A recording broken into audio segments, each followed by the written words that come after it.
Hi everyone and welcome to One Six Figure Focus, and you're very welcome to episode number 46 of the Visions series of live stream, where every single different episode I sit down with another fellow collector or member of the 1/6 scale community and discuss the past, the present, and indeed the future of their collecting journey.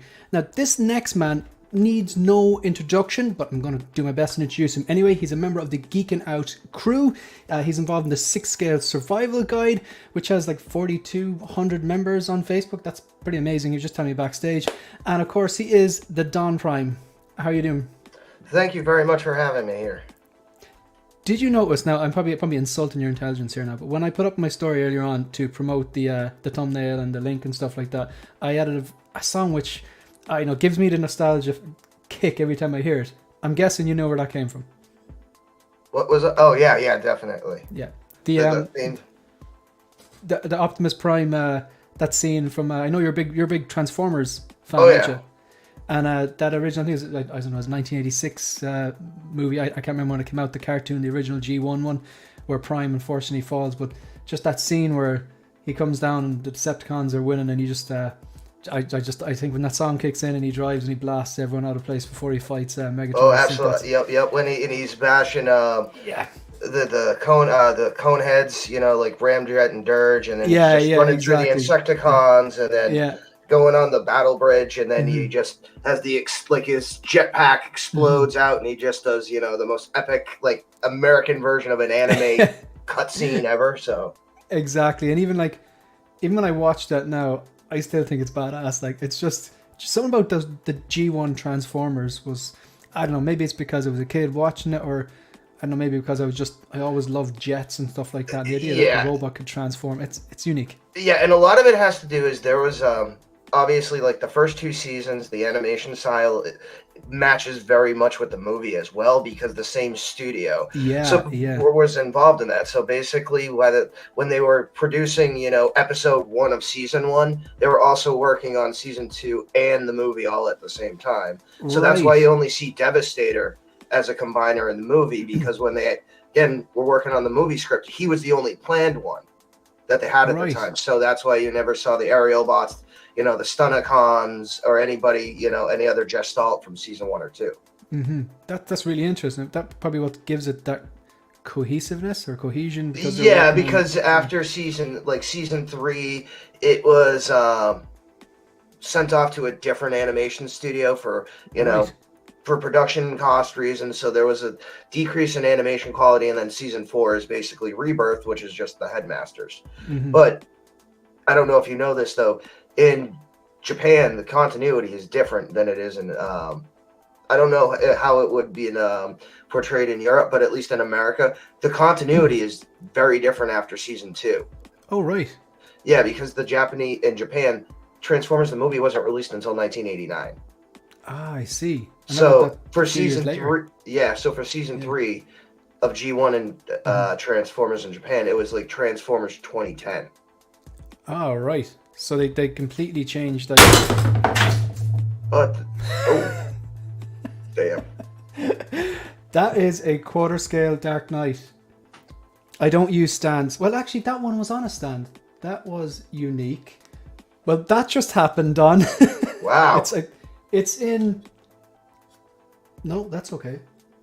That's okay. Give me 1 second. I'm not going to derail the place. I'm going to try and be semi-professional.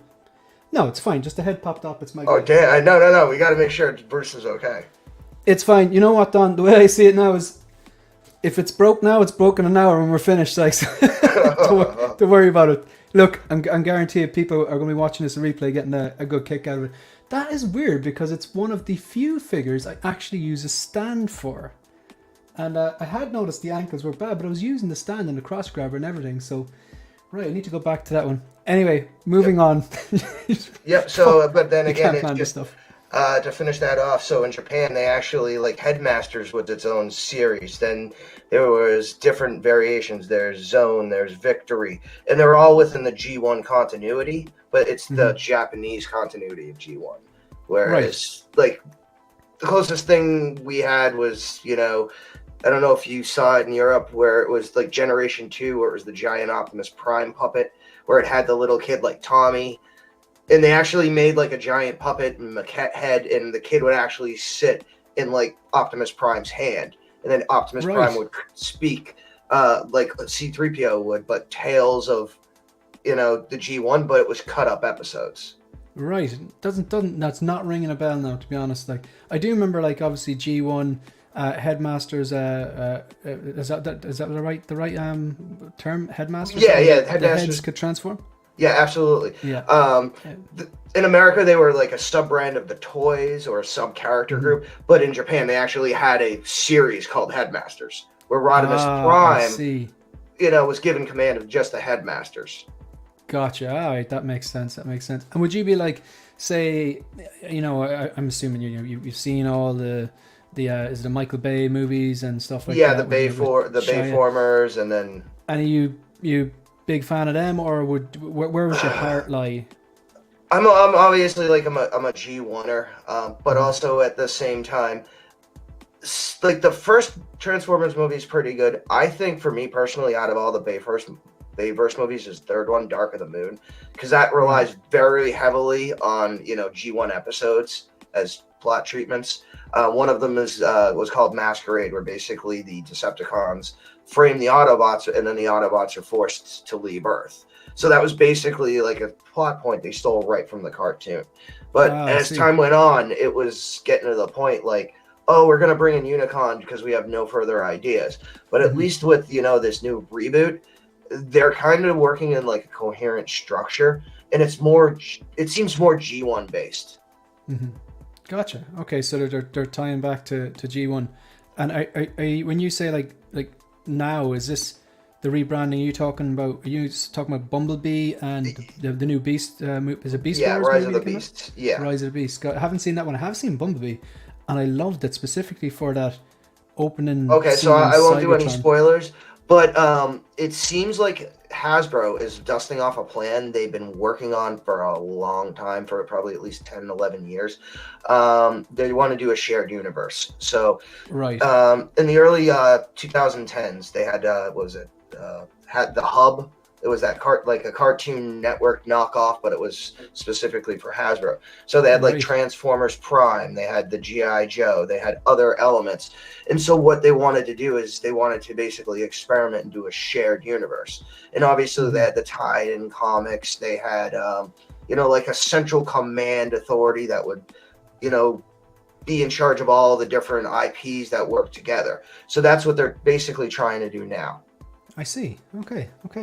Well, what I'm going to do really quickly before we get started is I'm going to address the chat and then just go over to some basic housekeeping stuff that I have to do. And then we'll start talking about the past, present, and the future of your collecting journey. So looking forward to it. So just in case you're coming in there, 18 people, thanks very much for being here.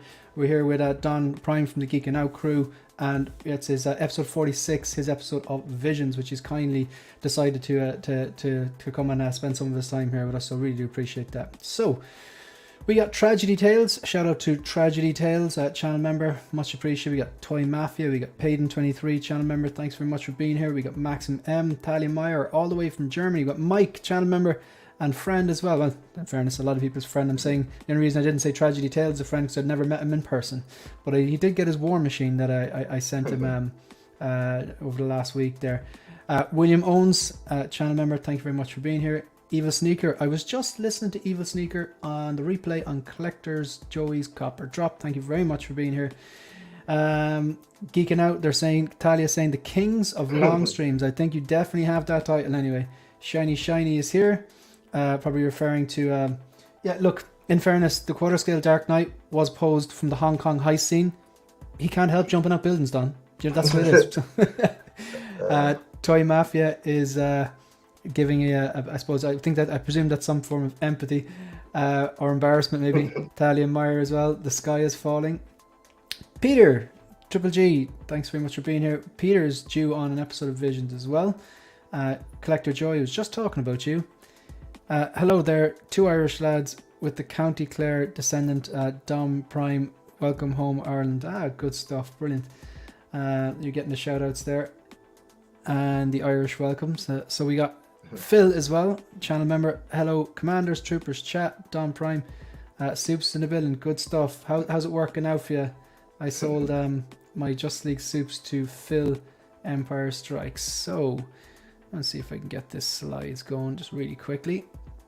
So just to remind you, we're doing a 3K giveaway. So if or when we're lucky enough to, I should say if and when we're lucky enough to hit 3,000 subscribers. I think we're on 2,360 or something thereabouts last time I checked. So Ian, aka Ancient Silver Fox, has kindly donated a brand new sealed inbox Civil War Winter Soldier. So basically, if the channel hits 3K, we will do a live stream and more than likely give this away on one of the episodes of the Hope Show.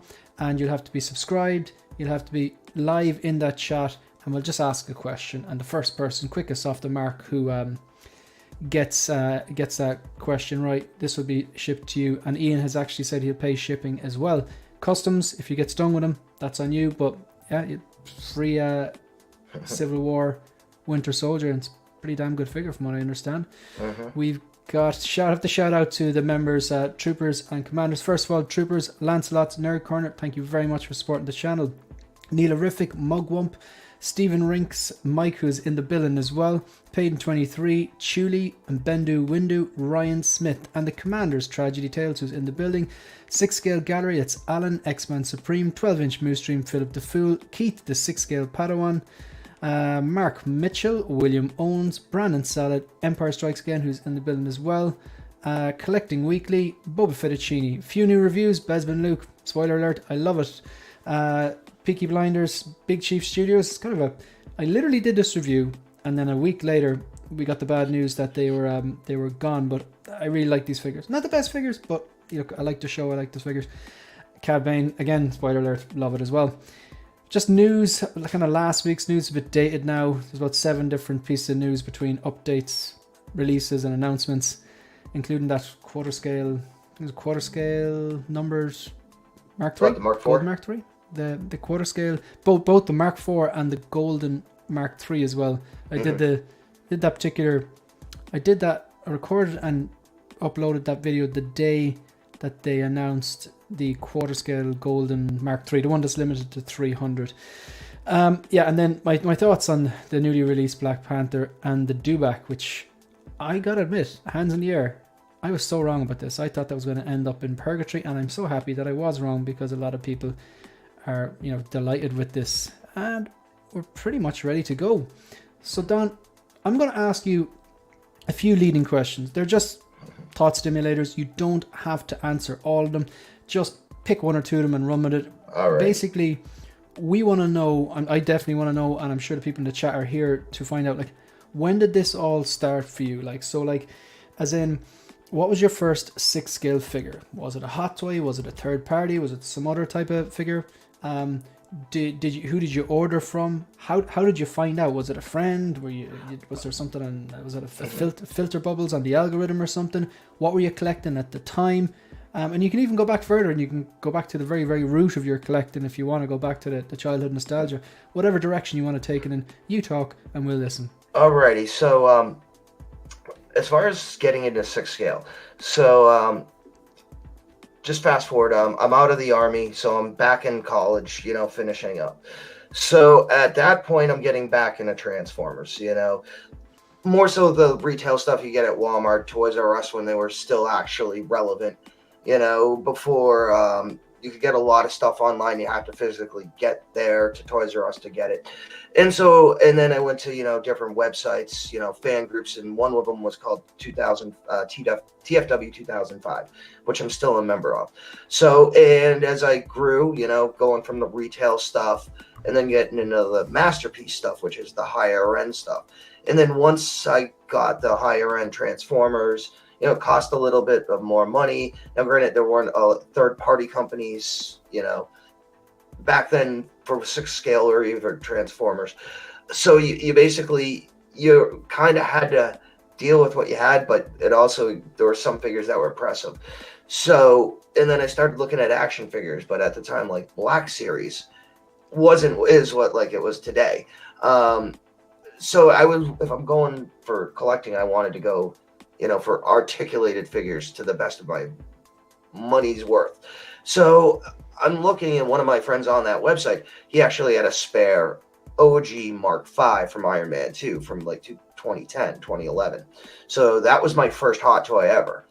And so after that, it was kind of hooked. And then you started seeing what else was out there. And then I got into the Sideshow clones because they were actually, like $79, $89 back in the day. So you could legitimately army build them a lot cheaper than you could today.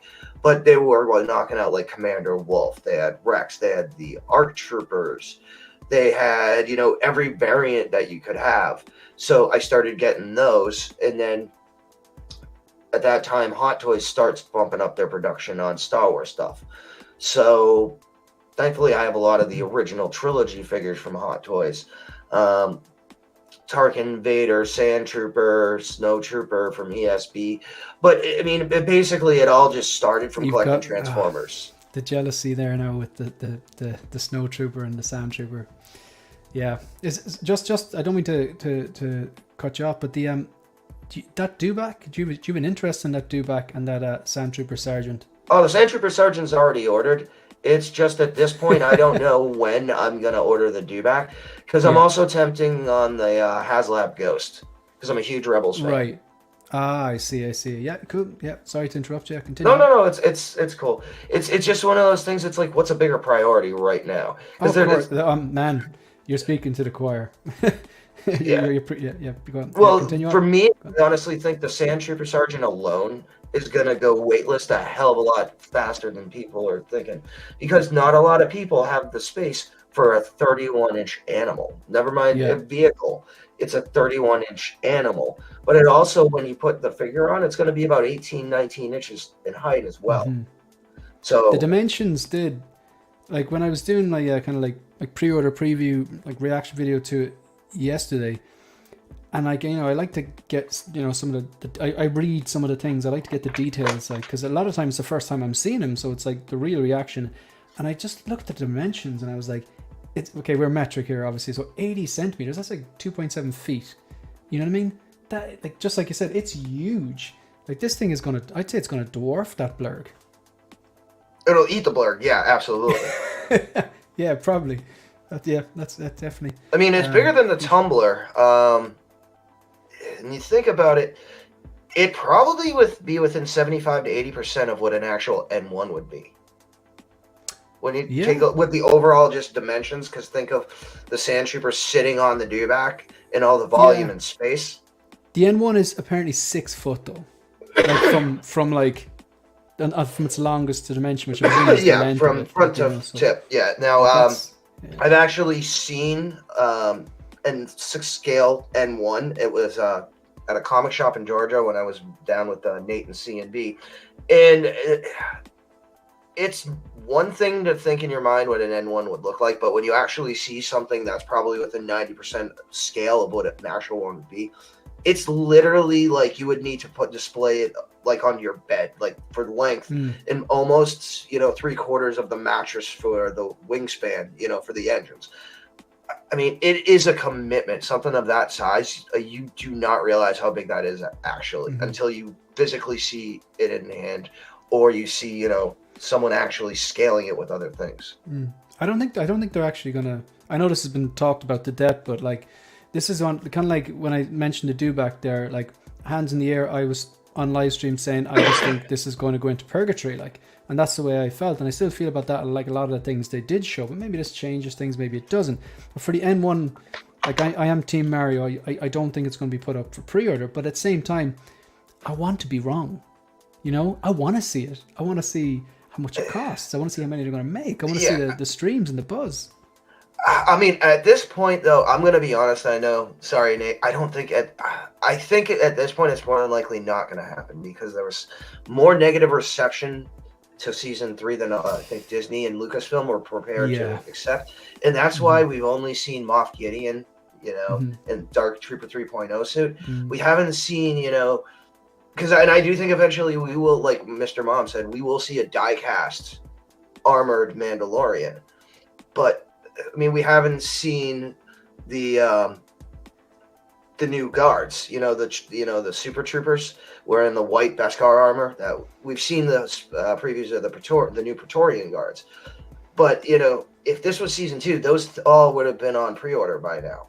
It's just they've got to temper the fate, and they're going to be riding Ahsoka so hard right now as well. Especially that like season 1 and 2, I think 2 in particular, like they were received so well, but yet some of those figures you can still get them quite easily. Like they're still like is the Beskar Mando, the original one, still on Sideshow, or is it hit waitlist yet? Oh God, they ordered so many of those. Yeah. They ordered I think it was a total of 30,000 units.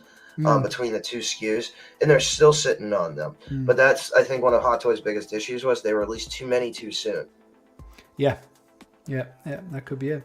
So going back then to you mentioned so you were at the time then you had a lot of the Sideshow clones, because Sideshow went deep into the clones. They had the license as well, and then you also then the last thing you were saying was that you have a lot of the original trilogy Hot Toys, like the Sand Trooper, the Snow Trooper from ESB. Yep. So what was your first one? Was the Mark V, was it? Yeah, the Mark V Suitcase Seuss, the original plastic one. Yeah, and I mean, you get that endorphin rush. You see the detail, and again, this was 2011, I think, and they were using the plastic at the time. The LED technology, is nothing what it is like now. If you think the batteries are bad now, imagine 10, 11 years ago.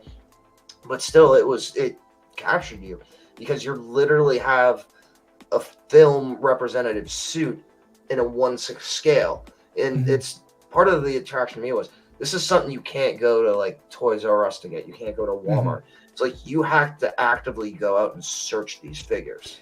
Yeah, and there's something kind of, maybe that's the collector in me. I like that. Like, I mean, even now, like I find I got my first 2. See, I got 2 Hot Toys in like 2009, and then took a huge break because I was in college, and I was like, oh, these are so good that I don't know where I'm going to be living next year or whatever like that. And I didn't have a base, so therefore I couldn't start building a display. So they're in the box.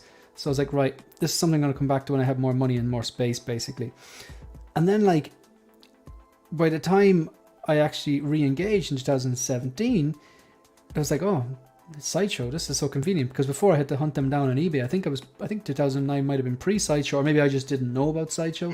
But yeah, so it's sorry, you were saying you kind of about the collecting and actively going to search the figures. Yeah, I mean, and one of the things too is, and I'll be completely honest, it's like when you first got into the game and started actually researching, a lot of people, and me included, you're like, oh, Sideshow is Hot Toys, Hot Toys is Sideshow. When you first got in, you thought they were one and the same. Yeah. But they were actually 2 different companies. It was confusing though, because I was buying the clones, because Hot Toys actually designed part of the clones for Sideshow. And if you actually look at a Clone Trooper box from Sideshow, one of the original ones, there's actually a Hot Toys logo on it. Ah, right, I see. Yeah, because they worked in conjunction. So... And again, if anyone has like just an example, like the Hot Toys B1, and you have the Sideshow B1, they are 90 to 95% the same figure. Right. It almost seems like what are you saying? Is it V1? The battle droid, the B1 battle droid. Oh, sorry. The battle droids, the ones from episode 1. 1, 2, and 3. Yeah, because because Sideshow, they did a 2-pack, then they did a Commander version that had like a hologram light up display base with a Dooku display. Right. But a lot of the joints and a lot of the molding feels the same with the Hot Toys, maybe just a little better quality plastic. Right. But because Hot Toys, they've never done they've only done the Geonosis ones, the kind of wine colored ones. They've never actually done the brighter sandy colored ones from episode 1. Yeah, they've only done those in like the plastic resin that came with Obi-Wan. Right. From Revenge of the Sith, just the battle damage pieces. Yeah, right. They've never done just your say like episode. But the thing is, they have done only 2 episode 1 figures, so it kind of makes sense that like they've only done Maul and Qui-Gon. They haven't even given us an Obi-Wan. They've really done nothing for Phantom Menace. Yeah, I mean, but at this point, though, it's actually be very easy for them to just do a repaint of going super hardcore, the OEMB ones. Mm-hmm. You know, you do the Commander, and then you go to the other movies where they're actually like Revenge of the Sith, where they have the blue, where they're the pilots. So again, they have the same color, just the different markings for their jobs. I mean, there's so many different variations. They could do the commando droids. They could do tactical droids. The Droideka would be cool. Yeah, Droideka would be cool. 6 scale, you spin up into a ball and then open up. That'd be awesome. Like. Yeah, and the more I think about it, the more it would be easier than I think it would. I originally thought it would be engineering wise, because it's literally just like a semi half crescent design, and then you just got to fold the legs in. Yeah, it'd be pretty damn cool. I always thought they were a really cool design, the way they just rolled up and like uncurled. So like who were you at that time? Say, were you buying from Sideshow at that time? I probably was buying more off eBay at the time, or buying off, other sites where I was going. Because probably like you, I didn't know about Sideshow itself probably 2013, 2014. Because I knew the company that made them, but I didn't get them directly. I mean, or it could have been even Big Bad Toy Store. I mean, but the whole like concept of Sideshow to me, like actually, pre-ordering and placing the orders, it didn't come until like 2015, 2016. Right. So you were buying things like, say, either bidding on eBay or just buy it now option type of thing? Pretty much, yeah. Because at that time too, like Sideshow clones, they lasted, but certain Hot Toys figures, if you didn't know about them, you didn't have a chance to pre-order, because a lot of them pre-sold out quickly, because again, before the dark times, before the artificial numbers that were created by people like especially in the US getting stimulus checks for free money and collecting pre-orders, their Hot Toys is kind of what it's turning back into now. We are making X amount, you have this amount of time to pre-order. Anakin sold out in 16 minutes yesterday. Anakin's got a special case, doesn't it? Like it's they've there wrote also the number on it, like.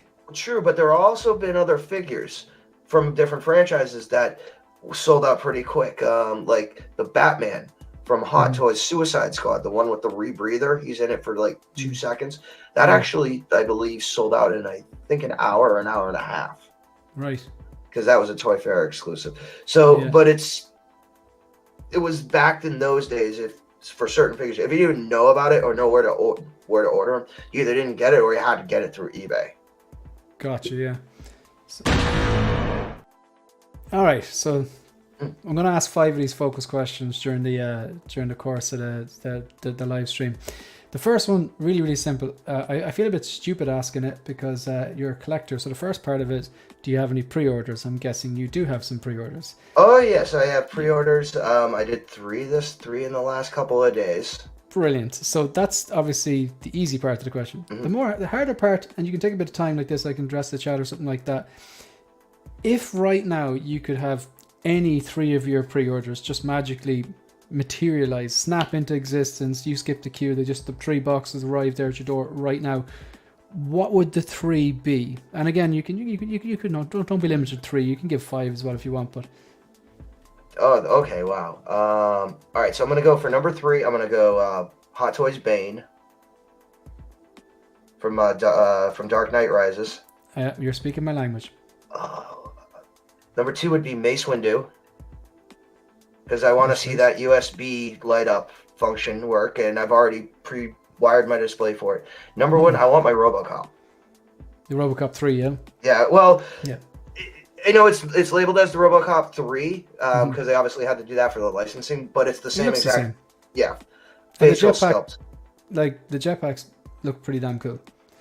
Like I've got the one with the chair, the 1997 one, as one of the few figures I don't want to get into the habit of working backwards, but there are a few figures I've worked backwards and just always kind of keep an eye at the radar and got it and picked it up, but.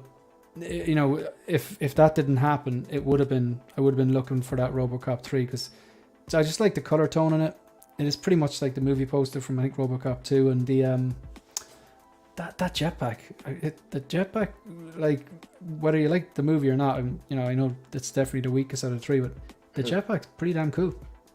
Oh yeah, and I think it's actually one of the first actual references to the F-22 fighter jet in media. Oh, because the remote, and it's like, that looks like the thruster of an F-22. The Raptor, is it? Yeah, I mean, and that at that point, it was they were just doing like computer designs, like model air wing testing and things like that. So it's just one of those, me being military, it's just one of those other little details that I like. It's like they're trying to use real world things at the time they were designing and try to incorporate it to the new sci-fi tech stuff. So that's pretty cool. Yeah, I like when, like, you're watching a science fiction movie and then it's like somewhat is grounded in science, where like certain technology they're using in the science fiction movie is stuff they've actually been working on in real life. For example, The Martian. There's a lot of stuff in that which is like, either it's there or it's in the process of being designed and stuff like that, which I just really like that. Speaking of The Martian, was it Present Toys? Yeah, my Present Toys, The Martian, Matt Damon. Yeah, I should have it hopefully Monday. Good stuff. Cool. That's, I guess I was looking at that. Something about like astronaut style suits, whether it's is it Cooper from Interstellar or even like the Maverick, the Dark Star, that third party figure that came out. See, I love Top Gun and Maverick and fighter jets and stuff, but like something about that style, that kind of cosmonaut or astronaut inspired spacesuit. They're just really make for really good figures on the shelf, like. Oh yeah, as I look at my Blitzway 1/4 scale AL7 Neil Armstrong. Oh, I have a whole module case just NASA. Ah, I see. Yeah, I think it's Denobi's big into kind of astronaut and stuff like that. Oh yeah, he is too as well. He dropped some serious money on the re-release of the Saturn V rocket. Right. From what was it, that model? It was like Bandai. I mean, it was almost like it's up there. It's like four figures. So you have to really love it. Yeah. Yeah. Funny actually. This is, yeah. It just when I said you have to love it, and the fact that it's a rocket, it just sparked something in me there. Years and years ago, I'm talking like 15 years ago. One of my friends, he's big into collecting as well, and he had this. I believe the company's called a Hollywood Collectible Group. Aerial Hunter Killer from Terminator 2. It was like a prop replica, like the models they used to film those future scenes, and it had this base which was like covered in skulls and stuff like that, and it said like Terminator 2 Judgment Day, and just it was the Aerial Hunter Killer. The HKs. But this is something like I don't really use the grail word or whatever, but that'd be one that I think well deserves it. I've often tried to find it on eBay and stuff like that, and I can't. And then I find it on these sites that like almost value older statues and props. And like I think it was originally released, it was 500 pieces and it was like $500, and now it's like some value at like $3,000 or something like that, which is probably outside of what I'm willing to pay. Like, but it is. I remember even to this day, 15 years later, I was like, that is beautiful. Like, I could definitely. I'm right there with you. Give me the OG Hero M41A pulse rifle. And when I mean hero, I'm talking the one that actually fires. Right. I'm sorry. When you say pulse rifle, are you talking about from Aliens, the M48 one? Right. And when you say actually fires. Yeah. So they actually made a whole bunch of them, but they made a few specifically to fully fire. Both the actual rifle itself, but like the grenade launcher is actually, for lack of a better word, it's like a torn down shotgun. In the military, we call them like a key lock, but they actually fire. Right. So I would, and again, if you have the correct licenses, because they made a couple of different versions. One was, full auto, and good luck getting that because that ain't happening. But like the semi-auto version, if you have the, the import licenses, you can buy that legally and own it, and you can fire it.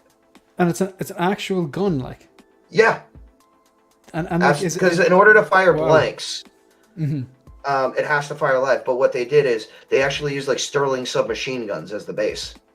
Right, I see. So I see. again, and there was only the 2 hero rifles that they actually built. Everything else was either, fully foam rubber or just had like pyrotechnics built into it.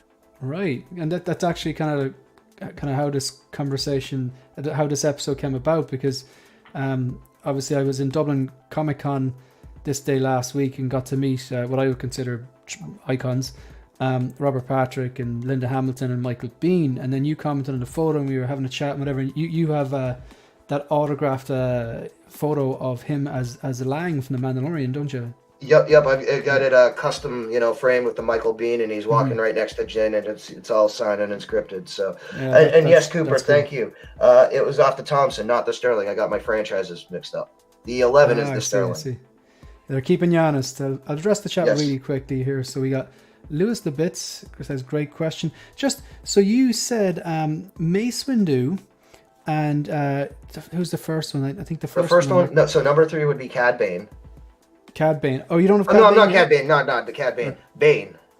Bane from Dark Knight Rises. Yeah, that's on my list as well. Yeah, and then number 2 is Mace Windu, and then number 1 was RoboCop. If any of my 3 pre-orders could come, it'd be those 3. Good stuff. Excellent choices.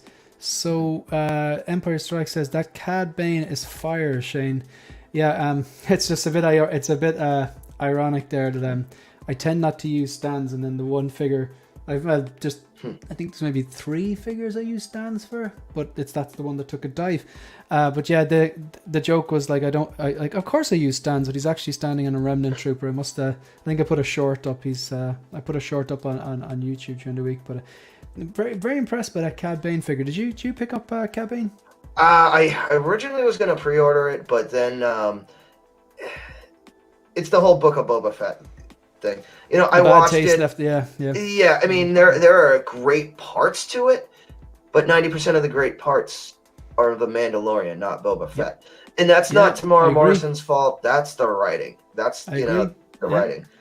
I agree. He was, is the phrase nerfed? Would that be appropriate? I mean, as he said, his show was stolen from him. That's true. What Tamara Morrison actually pretty much alluded to in interviews, that it was supposed to be totally different. And then, with world events, production schedule, they have to put stuff out. It's almost like they merged certain things, because a big aspect that a lot of people don't realize too is Rangers of the New Republic was supposed to be a show that was going to be carried by Gina. And then, her thing happens, she gets fired. So a lot of the script ideas were folded into Book of Boba Fett and Mando season 3. Gotcha. Okay. So we got Copper is talking about the Thompson 45 caliber. Yep. So he said it was a Thompson machine gun base or a Tommy gun with is that a Spaz?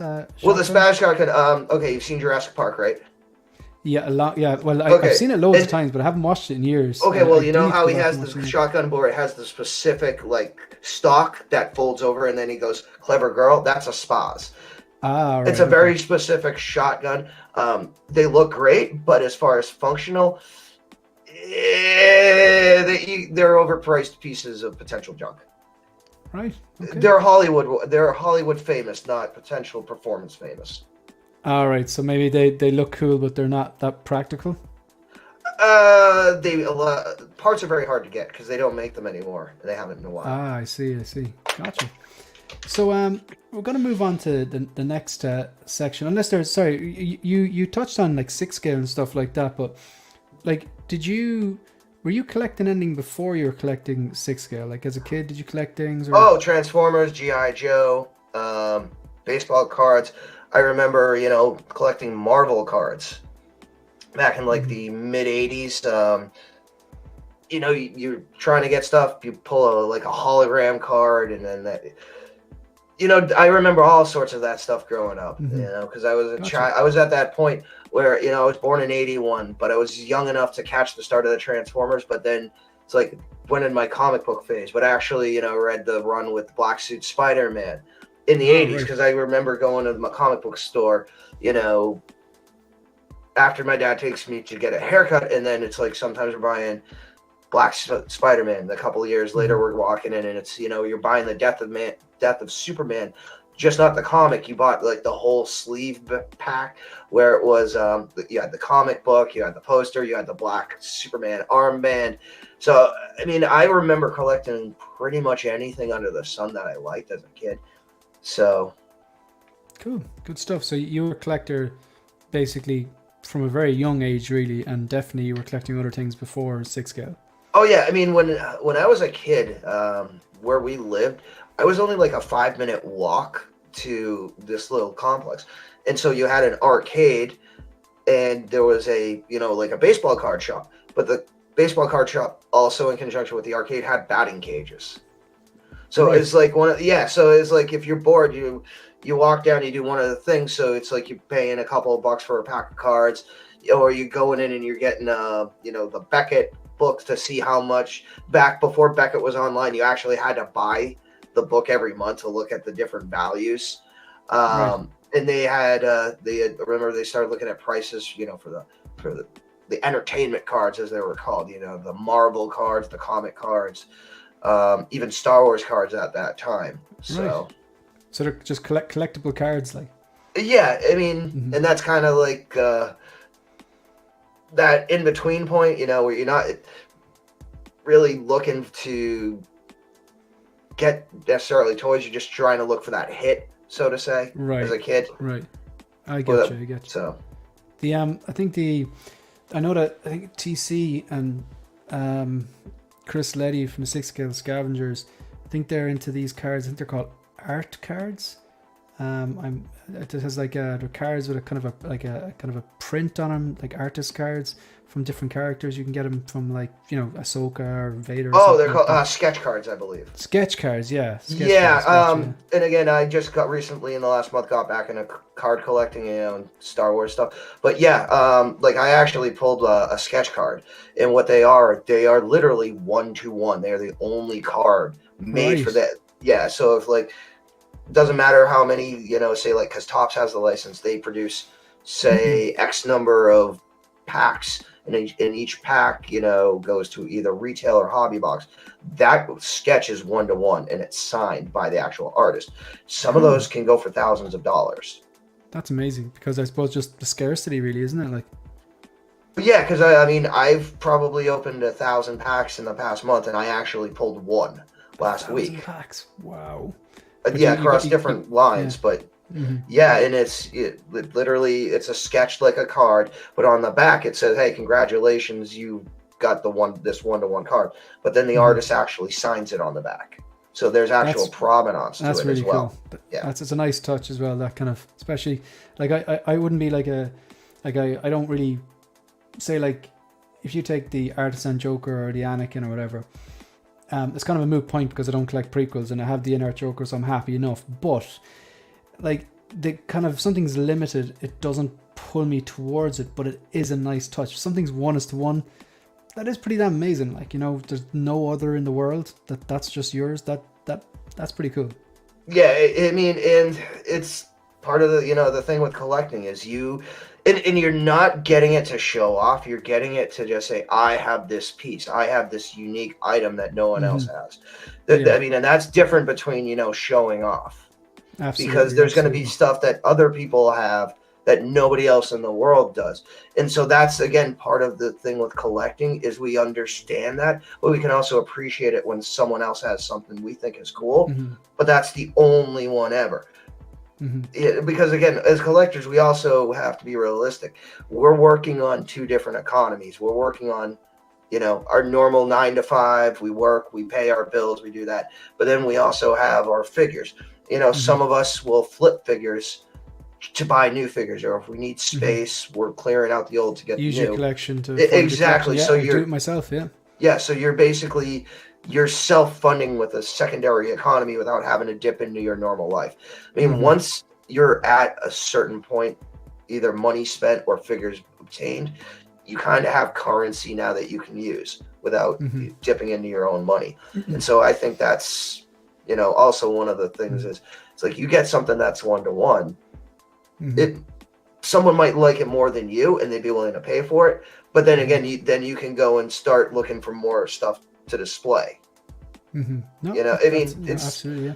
I mean, because everyone has to be realistic. I mean, if you have money problems or if you need cash quick, we've all looked and decided, well, hey, what's going first and what's staying. Mm-hmm. Yeah, no, it does make sense. Yeah, every now and then, like I told a story. I think it was on the Hope Show on Monday night that like at one stage I was on track to have 9 Spider-Mans. Now, I like Spider-Man, but I'm not a I need 9 Spider-Mans type of guy. So I had to decide which are the important key moments from the key movies that I love, which ones I like the most. And yeah, you know, I had to I sold, say, like the Infinity War Iron Spider and 2 upgraded suits. But yeah, it's exactly that, because you're using the collection to fund the collection. Difficult though, like say now, like if you're trying to sell a Mustard Trooper or you know the Beskar Mando we're talking about, best of luck to you, because you're gonna have to accept you're not gonna get the same amount of money back. Like I mean, you'll never hear me give out about, oh, I didn't get, I paid 300 for something, I only got 200 back, because I just think that's a life. You know what I mean? Unfortunately, a lot of things do depreciate. But if you have something like I disappeared there. Can you still hear me? Oh yeah, you're there. But if you have that, you know, a 1-to-1 item, and especially if you're like, I have this, but like someone else wants it more, and yeah, that's you could absolutely use that to fund your collection. If assuming the thing that's 1-to-1 you don't actually want. I have another question for you. Okay. So like you know you're a veteran, like a collecting veteran. Well, you're a veteran in more ways than one, but like you're a collecting veteran. What advice would you give someone who's just a day one collector? They're just like, they just discovered Hot Toys in the last month or two. What advice would you give them? What you think, even if you want to just give them, you can give them a load of advice, or you can narrow it down to 3 points or something. Yep, and again, we've talked about this before on Geeking Out, and you know, Nate has his rules, but essentially, if you're new to this, you need to take a second. You need to stop. You need to you need to close your eyes, push up your jaw, and you need to realize this is not a collection you just arbitrarily jump into. I mean, it's not like one day you're saying, oh, I like these, I'm going to start collecting them. Because it's not Black Series, it's not Marvel Legends, it's not like you can drop $100 on 5 figures and you're happy for a while. You need to prioritize, what do you want, what means the most to you, and A, is that figure available, and B, is that figure available at a price that's comfortable for you. Again, here's the thing. Hot Toys is a luxury. Collecting is a luxury. You need to take care of your bills, your family, put food on the table, make sure there's a roof over your head. I mean, everyone wants to have hobbies, but this is a potentially catastrophically financially devastating hobby. If you get in over your head, you pre-order 10 Hot Toys in a weekend. I mean, that's, just based retail U.S. prices without taxes, you're potentially looking at $2,500 to $4,000 gone in one weekend. Yeah, it's like I don't understand how, if someone, for the completionists out there, like they must be feeling the pinch. I mean, I'm not a completionist. I cherry pick. I'm a cherry picker. I pick out the, whatever figures from whatever scenes or movies or franchises I absolutely love, and they're the ones that go after it. Even I misstep sometime, and I make mistakes and stuff like that. And from my point of view, I think I'm being somewhat selective. So, and I can still feel the storm coming. So I would imagine someone who's just not selective at all in the completions, they must be really struggling. Yeah, I mean, and another piece too is, if you're just coming into this, you just discover this and say like OT, like the original trilogy for Star Wars, that's your bread and butter, that's what you want to start displaying. Right off the bat, backtracking Hot Toys is a pain. Certain franchises or certain characters, you're going to pay through the roof. But other figures, you're not even going to find them short of, literally 2 house payments. Again, and we're just talking about it. The original trilogy, like Ben Kenobi, $500-600. Farm Boy Luke, $500-600. Empire Strikes Back Snowtrooper, just because Hot Toys did 2 versions, like the 2-pack being the Battlefront video game. Like the single pack at this point can go for $1,000, the 2-pack $1,800. Tarkin and Vader, that 2-pack's $1,400, $1,600. Princess Leia, I mean, depending on which version, you might be looking at $1,000. Yeah, that New Hope one is getting particularly high in the secondary market. Like Hot Leia probably will jump to $500 to $600 within the next year or so. And Hot Leia, that's a nice figure as well. Like that, or I think maybe Hot Leia would be one that I think it'd be work better for what I have, because it's I have some A New Hope, but I've only really one A New Hope. But a lot of my Star Wars figures, they're Empire Strikes Back. And that is my favorite Star Wars movie, so it would make more sense. But I gotta say, I really like that A New Hope version of Leia. Do you think like they're gonna dip back into the A New Hope well? Do you think it's only a matter of time? Like it's inevitable before they... They're strategically planning potential releases. We still have more 40th anniversary stuff we potentially could see, but then they dropped the A New Hope Dewback and Sand Trooper. Now, I was always, once I saw the blurg, I joked, but it was a land piranha. But if you look at the dimensions, I saw Dewback as soon as I saw the blurg. Eventually, and then when you started to see some of the clone troopers, when they had the new backpacks, I instantly saw it's a version 2.0 of the survival backpack from the original Sand Trooper. So I always had hope, and I kind of knew we were going to get a Dewback and a Sand Trooper. I just didn't know what Sand Trooper we're going to get, because this one, according to the special edition, is the actual one that picks up CPO's droid ring and said, "Look, sir, droids." And that comes with it. That little circly piece that actually comes with it. Yep. Because I was looking at the the slide, the picture that has everything's included, but that little tiny little round thing that actually comes with it. I just thought that was a nice touch, because come on, that'd be a great way to just recreate that one scene like. But so we discussed the past, and then like moving on to the present, again, I'm going to throw a bunch of questions that you don't feel obligated to answer all of them or any particular orders, just to kind of get the ball rolling, take it whatever direction you want. So in terms now present, like what are you collecting? Is it all original? What IPs are you into? What like scales are you into? Is it just 6 scales? Do you do dabble in third party? Is there any quarter scales? Do you do any statues, vehicles? Like, just kind of give us an overview of where you're at. I mean, I pretty much collect everything under the sun. I still collect Masterpiece Transformers. Like one of them I'm looking at is a potential 4.5 foot tall Metroplex. Wow. And that's a third party, but I'm still collecting 6 scale. I just pre-ordered Black Suit Spider-Man from PS5 game. I ordered Gideon. I just ordered the Sergeant Sand Trooper. I have the third party Matt Damon Martian. Hopefully that'll be here on Monday. I collect statues. I've got the Blitzway quarter scale AL7 suit. I collect GI Joes. Like I've got the HasLab Sky Striker. I've got the Skyhawk, the helicopter, the big one. Been collecting, I do sports merch, but that's more of a, like a side hustle. I'll buy stuff in bulk and then I'll just keep what I like based on signatures or potential value. Yeah. And then I got a whole bunch of stuff, that I'm selling. And, I'm getting back into like the Star Wars cards. So like those are trying to, complete a baseline, but also looking for, potential big hits. Whether it's, like a high value card or like I showed you some of the autographs that I've been able to obtain. So you've a very mixed collection then, different scales, different IPs, eclectic. Yeah. So but it's not just Hot Toys 6 scale. There's multiple different IPs, multiple different manufacturers and scales. Yeah, I like to think there's a somewhat method to my madness, because you go into some people's collecting room, it's only one IP, or it's Don, I'm not sure if you can hear me. Oh, you there?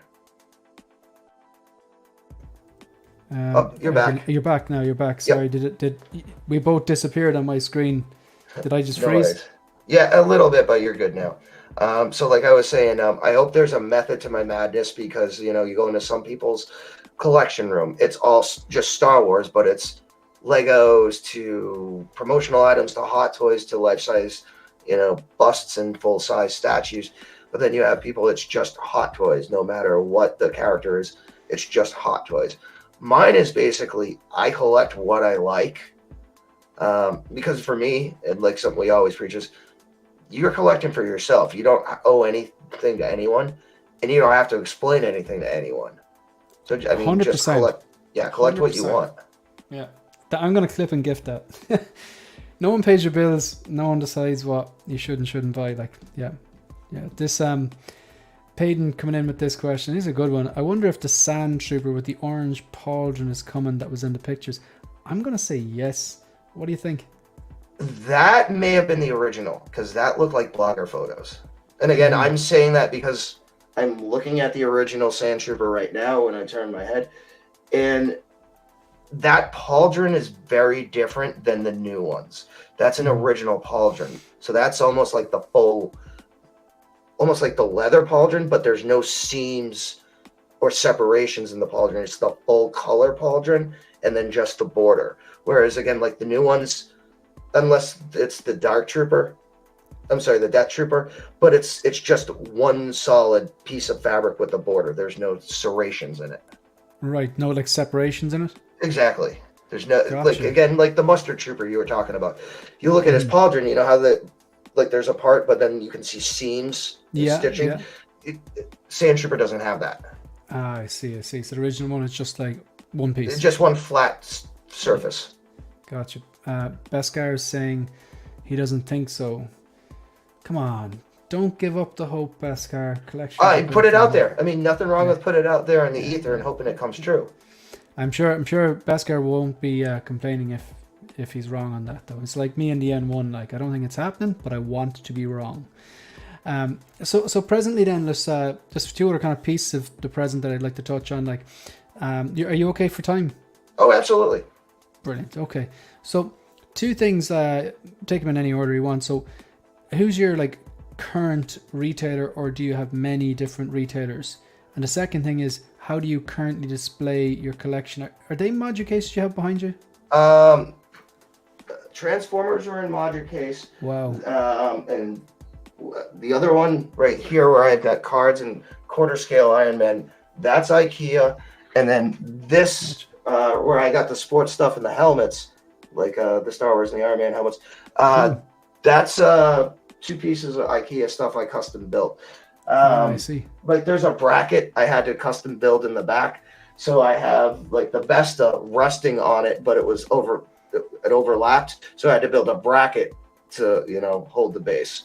Right. Okay. Yeah. So you've a mix of custom stuff, IKEA, and some module cases. The module cases are the ones with the behind you with the transform. Yeah, those are module case behind me, and then like this wall is all module case. So.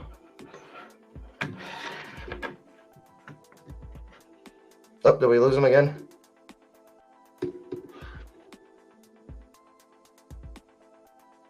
Oh.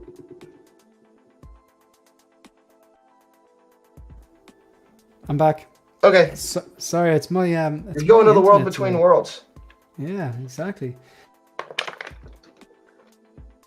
The Matrix when they go into the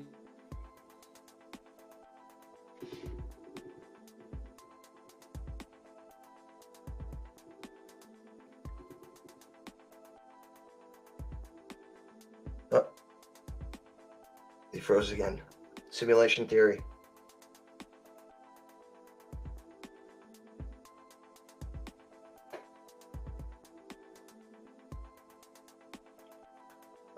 Well, again, if he's having that issue, I'll just say real quick.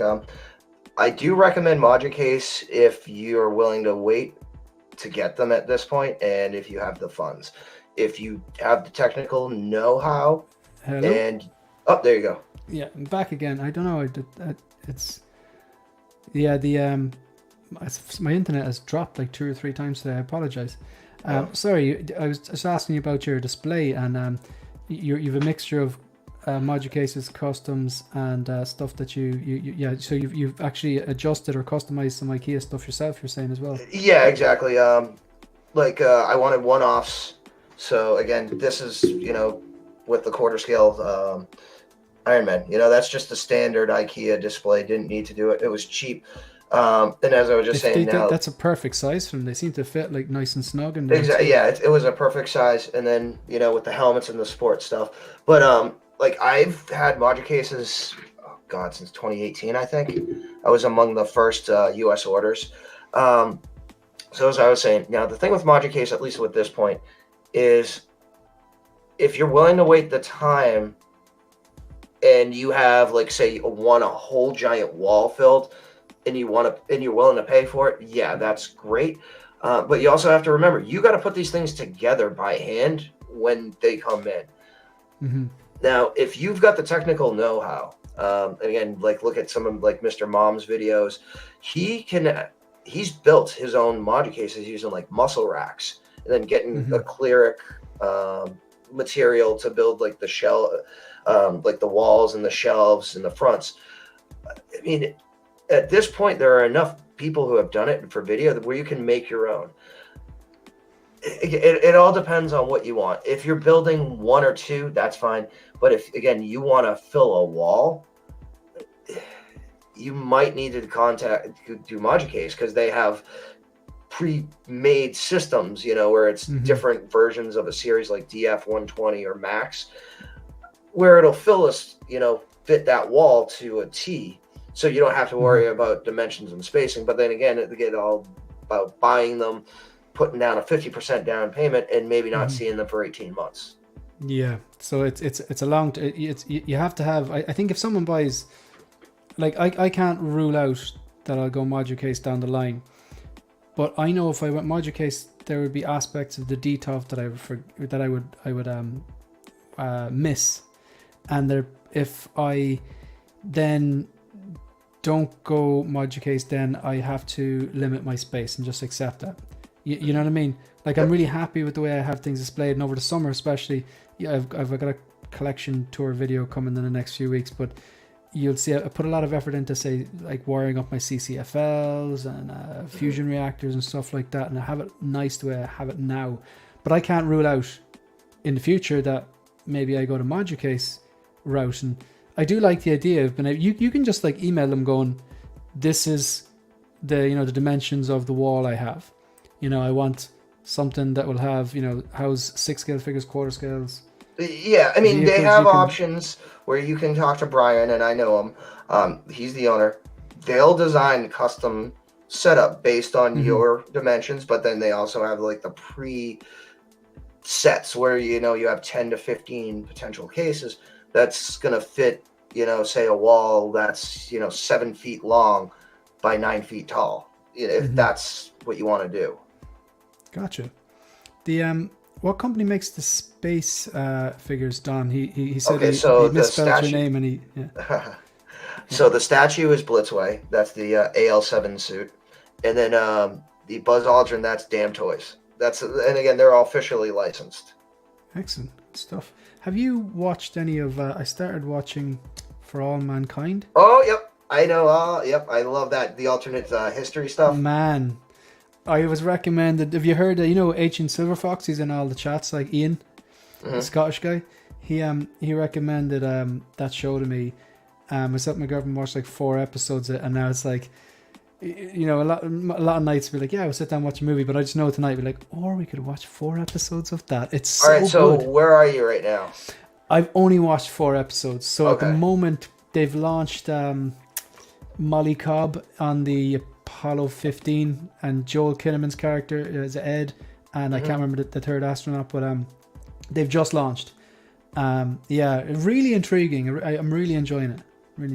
Have you? Oh yeah, because at this point you've seen 3 seasons. Yeah, I'm just so technically at this point, I think we're in 2098 or 2000. All right, so season 4 is coming in October. Is that? Yeah, so it might. Well, it might jump up to 2010. Right. Okay. And I wonder, like, say again, I'm going to ask this. If it's a spoiler, it's a spoiler. But say big events, like say catastrophic events, like the Challenger and the Columbia. This is an alternative timeline. But do they make any reference to those or pay respects to those in some shape or form? Not really. Like, because again, for those who know space history, the turning point was, I can't remember his name now, but it was the designer, the Soviet designer who went in for for basic gallbladder surgery. The Russian surgeons botched it and he died. That was like in real life one of the partial reasons that we as Americans started to gain a little bit of leverage, because he was one of their top designers, one of their top minds. He drops dead. Now in the series, he doesn't die. So that's kind of, the nexus point. I see. Yeah, that makes sense. It's funny how, it's not funny, but it's interesting how a little tiny event that can happen and have that butterfly effect. It's a Tipping Point. It's a really good book by, I think it's Malcolm Gladwell, called Tipping Point. How those little things can make a big difference. But yeah, really good show, and I'm looking forward to some of the concepts though that they actually show in the show are from real, like, proposed missions or like programs or hardware. Yeah. Oh, that's cool. I'll just tell you this: Sea Dragon. Okay, that's in the bank. I've noted that. That's like when someone has never seen Breaking Bad and they have never they don't know anything about it. I just say Gus Fring, and then they're like, what? And they come back to me a few months later going, oh yeah, so good. So Sea Dragon. Grant, I've noted that. It was a rocket so large they had to launch it from the ocean. Like, physically, they had to. The only thing that was above water was the crew compartment. That is insane. And it's an actual real rocket that was proposed. That was actually very close to getting built. Wow, I'm looking forward to seeing that. So they do actually do it in the show. Yeah, that's fair enough. Yeah, you don't want to spoil it. Cool. Yeah, I appreciate that. So Copper saying, yeah, the astronaut has caught my eye. Copper is keeping me up to date here because Ireland are playing England in the rugby in a test match here. It's just coming up to the World Cup, obviously, and it's a test match. So Ireland are 22 points to 3. So Ireland are a pretty, correct me if I'm wrong here, but I believe Ireland are ranked number 1 in the world at the moment. I know New Zealand were always number 1, but I think Ireland are ranked 1, if not 2. Could be wrong on that. Keep me honest there, Copper. But yeah, it's good that they're winning that test match. I used to play rugby in college. Oh yeah? Yeah, I was a prop, a hooker on the B team, but I was also the 8-man on the A team.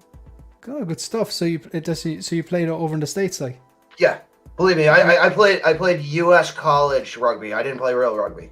Gotcha. It's still rugby, but it's funny actually over here.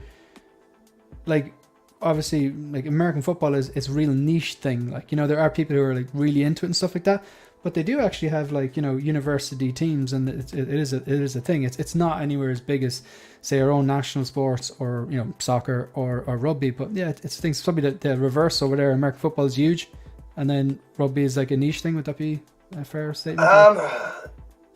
Again, in the U.S., it all depends on what part of the U.S. Like around here, New England, where I am.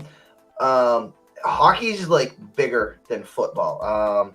Like Texas, Oklahoma, like football is religion, is their sport. Again, where I am, like, it's more hockey as in a parable equation, because we have, like, in Texas you have like the football schools. All they do is produce football players for NFL.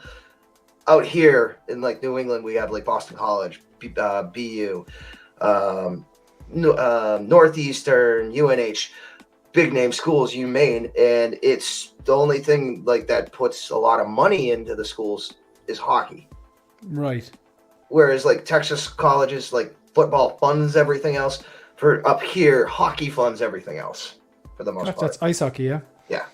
I've actually went to a few ice hockey matches. I have relations in Buffalo, New York, and I saw the Buffalo Sabres against the Boston Bruins. Now, this is probably like 1990, I want to say like 1998 or something. Christmas 98. I think it was Christmas 98.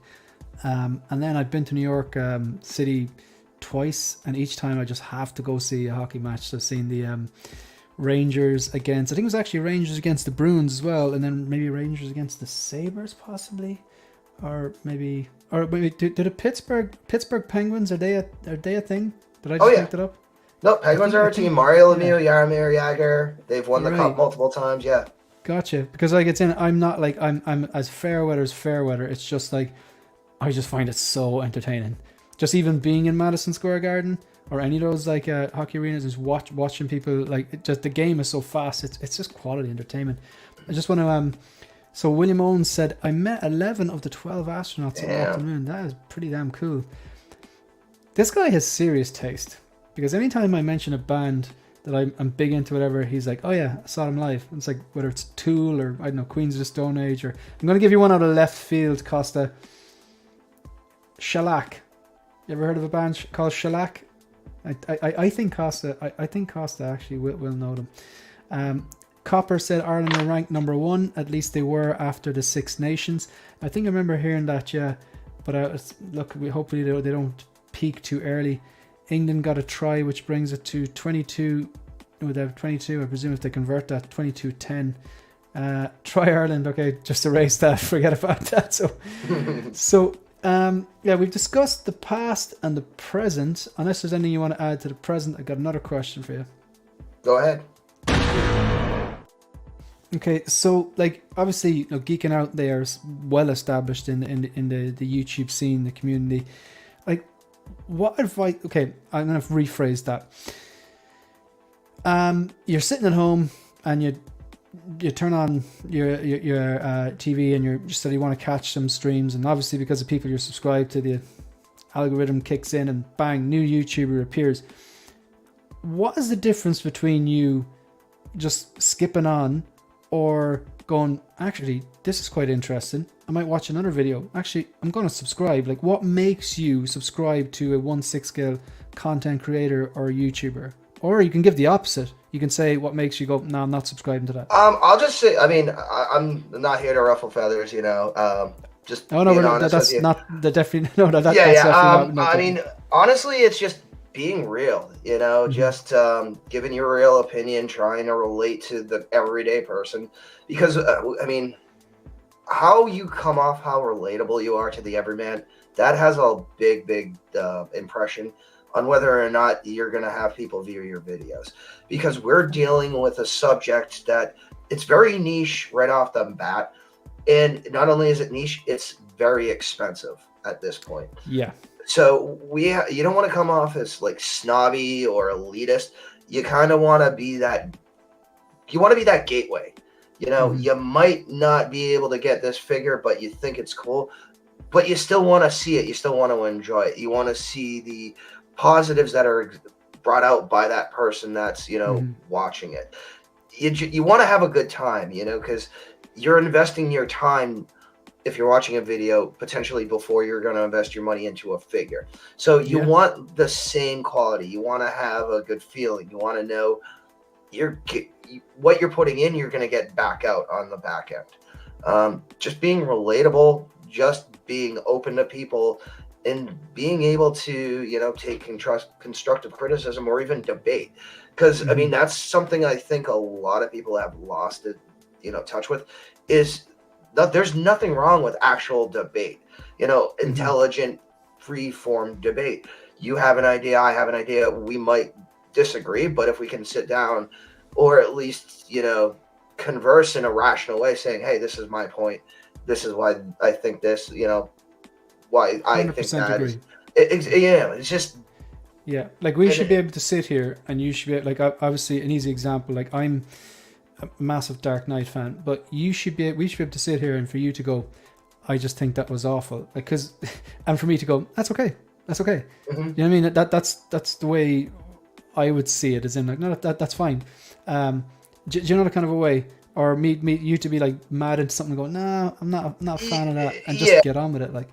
Yeah, I mean, and again, there are times we're all going to be guilty of, you know, not, you know, just getting mad or not realizing. But I mean, the biggest thing is though is just realizing and just trying to make sure it doesn't happen, or, you know, the biggest thing is you got to check yourself.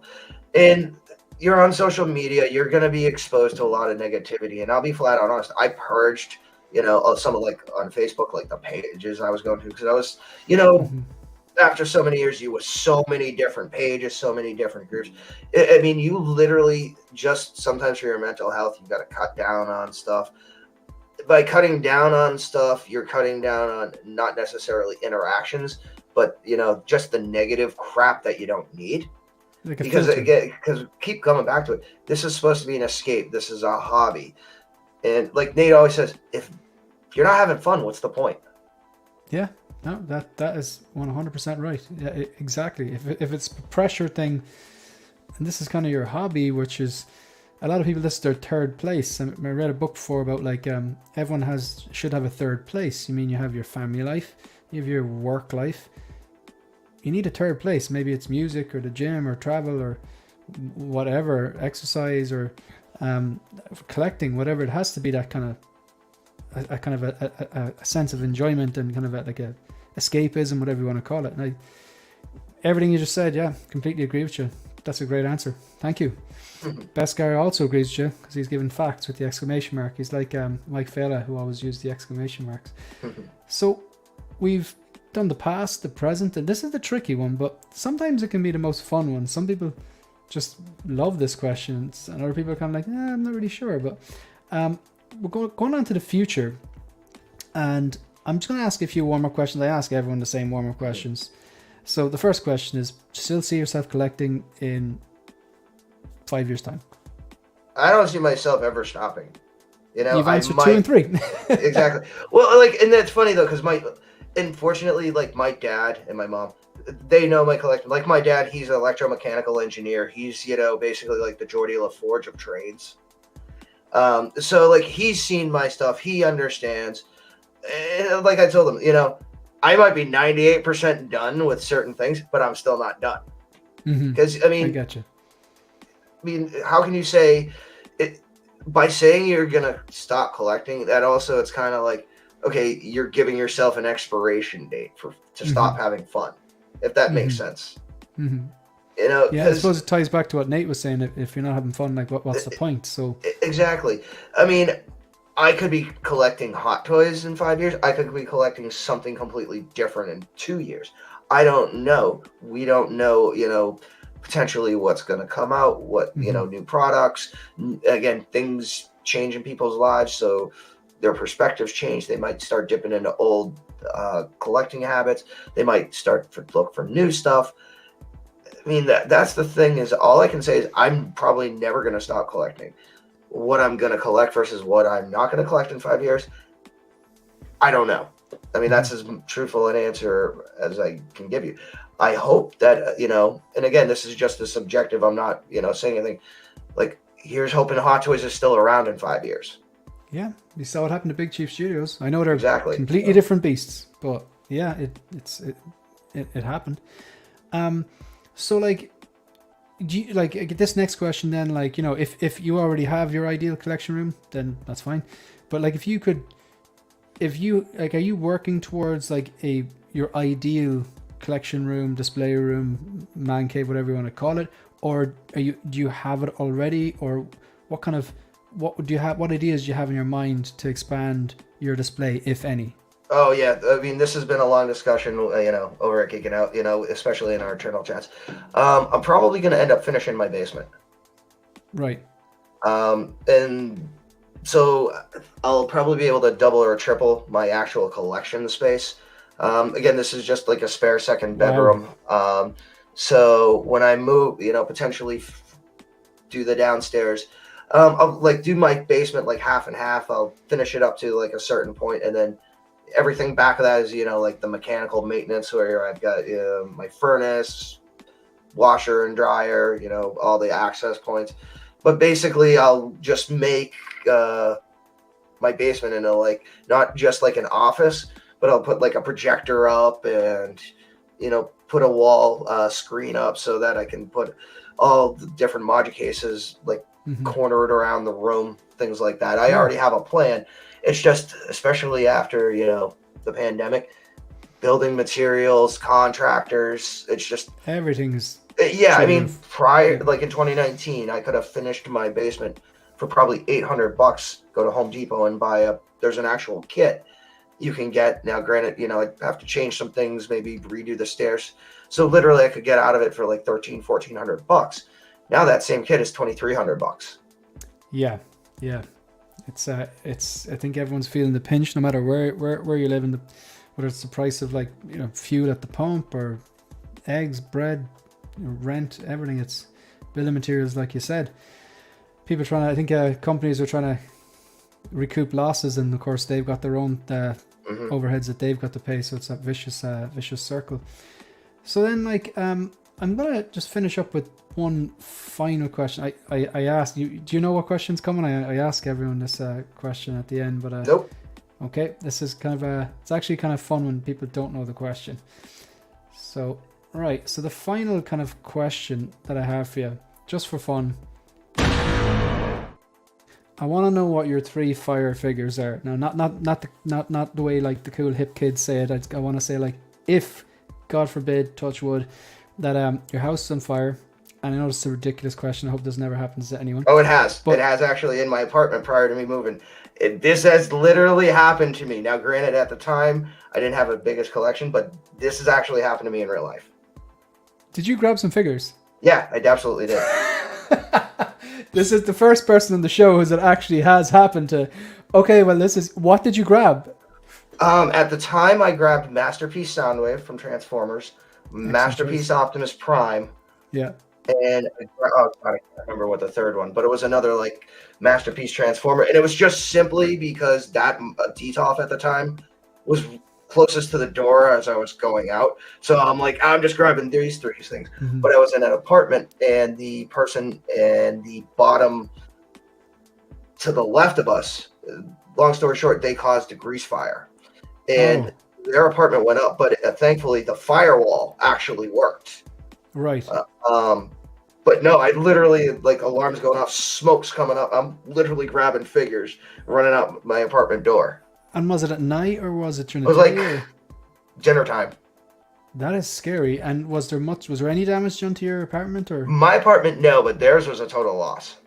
Wow. So that the firewall did the job. That's your first person on the show who have asked the question that actually happened. But I'm glad there's no one hurt and your apartment and stuff was okay, because that could have been a lot worse. Well, I mean, again, it's like we always say, hey, get insurance. I'll be honest, this room has its own separate insurance policy.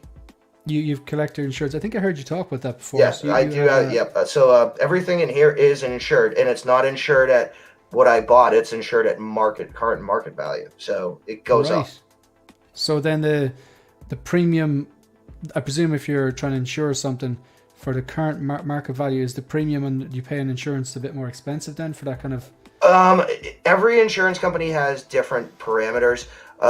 Insurance company A, if an item costs more than $1,000 for value, then at that point they want to basically serialize it. It may or may not have a serial number, but they want photos of that specific item. They want information about that specific item. Whereas, I have a running spreadsheet. I hand it to them, and there's this is what I paid, this is the value, and so that current market value is based on my total coverage. But say gets to a point I've had to serialize my Vader and Tarkin 2-pack because that's now over 1.4K, 1.5K. I had to serialize that. Now I had to specifically take photos of that. My Apollo statue, because it's over that, I've had to take specific photos of that, give them information, take pictures of the box, things like that. So did they send you a list of information that they need from you based on that piece? Pretty much, yeah. Once an item reaches a certain value, it's still included, but they need to know specific, because according to their standards, it's now become a high asset value piece. Gotcha. That's interesting. I presume this is stuff that you would kind of brings us on a nice segue there.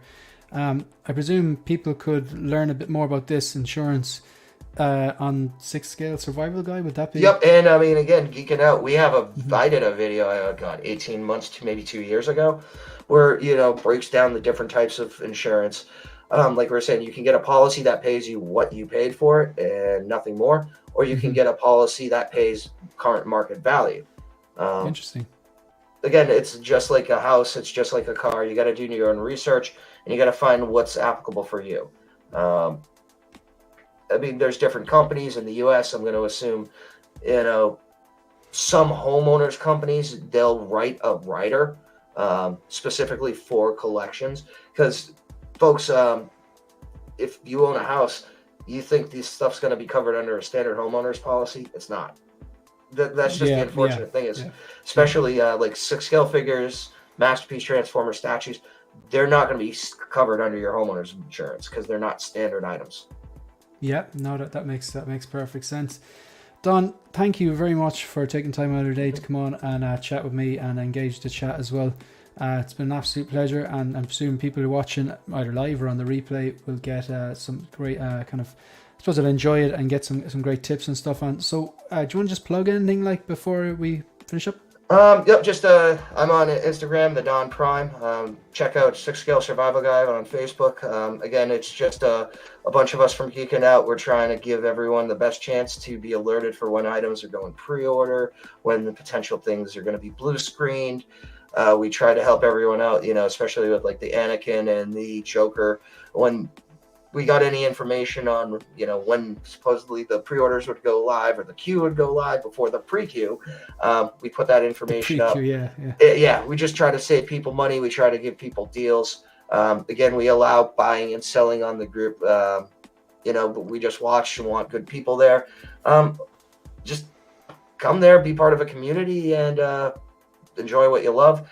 And then obviously Geeking Out. Streaming schedule's just been a little hectic recently. I was transferred to a new judge at work, so different docket days, different schedules. So, but yeah, Nate and we'll still do our streams when we can. We're still got to do a contest giveaway video. We're giving away some gift cards from Sideshow, a Cobra gift pack. We have the original HasLab Cobra Trooper. We're giving that away with some merch. Again, that's still sealed in box. Other than that, I'm just trying to help my friends at Geek It Out continue growing their empire. Excellent stuff. So, you heard it. If you want to follow at the Don Prime on Instagram, subscribe to at Geeking Out on YouTube, and consider joining the Facebook group 6-Scale Survival Guide. So just on my own channel coming up, what do I have coming up to do? I was over the summer, I mentioned earlier on, I've been buying a few fusion reactors kits and installing them and wiring them up and trying to hide the wires as best as you can with glass details. So I have I suppose I don't think it's the right thing to call it a review. It's more like an overview of my experience with fusion reactors, what they look like, how to install them, who to buy them from, what the kind of prices I paid and stuff like that. I'll outline all that, and I'll show you how I wired them up and stuff like that, and just give you kind of an overview of what I've done so far with them. So that video overview will be going on the channel either today or tomorrow, depending on how I get sorted for time, and also then the Hope Show on Monday night. So that's pretty much it. So thanks very much, Don. That's pretty much us done. All right, thank you for having me. It's been a pleasure. Likewise, thanks very much for coming on, folks. Shout out to all the subscribers, all the people watching. Be sure to hit the like if you're enjoying the content, subscribe if you're not done so already. Massive appreciation to the channel members, and we're out of here. See you, folks. Thank you.